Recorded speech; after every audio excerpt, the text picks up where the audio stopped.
நீங்க முருக பக்தரா? அப்போ இத கட்டாயம் பண்ணிடவே பண்ணிடாதீங்க. ஏன்னா முருகப்பெருமானுக்கு இது சுத்தமா பிடிக்காது.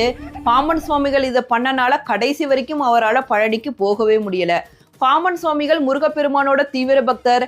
அவருக்கு துறவற வாழ்க்கை தான் பிடிச்சிருந்தது. ஆனா குடும்ப சூழ்நிலை காரணமாக அவருக்கு திருமணமாகி ஒரு குழந்தையும் இருந்தது.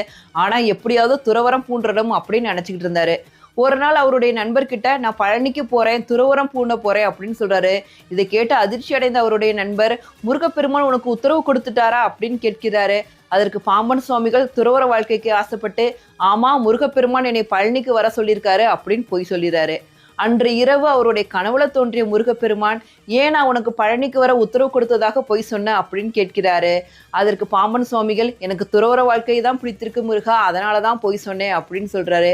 இதை கேட்ட முருகப்பெருமான், துறவற வாழ்க்கை வேணும்னா அதற்கு நீ பொய் சொல்லுவியா? எப்ப நான் உன்னை பழனிக்கு கூப்பிடுறேனோ அப்பதான் நீ வரணும் அப்படின்னு கடிந்து கொண்டு